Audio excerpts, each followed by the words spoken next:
I'm Adam Katz for dogproblems.com.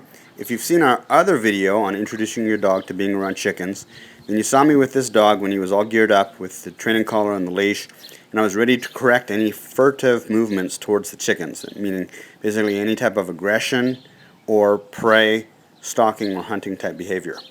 Now, we've had the chickens now for several weeks, and we've had the opportunity to have the dog around the chickens. And the first few times, we actually made sure that we had the collar and the leash on him. Although we were, after the first time, a lot more confident because we saw that there wasn't any real dog towards animal aggression issues with this dog.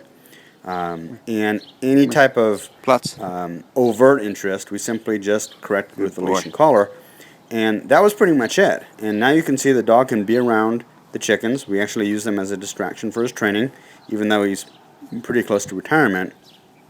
The dog listens because we've already laid a foundation with our obedience training, where we've established a way to communicate with the dog, and we've developed a way of communicating so that our commands and our corrections have meaning.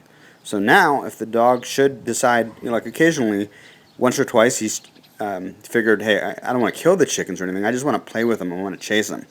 Well, the chickens, let me tell you, they don't like that. They kind of freak out. They're young chickens. They don't know what's going on, so they run.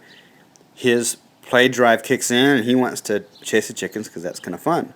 Well, after the first or second time, now we've proofed the dog of the behavior, and we can just give a verbal correction, and now the dog just understands, hey, I'm not allowed to chase the chickens. So it makes for a much more peaceful environment when you can use the tools that we've developed for obedience training to proof your dog around any type of distraction, in this case, how to be around chickens.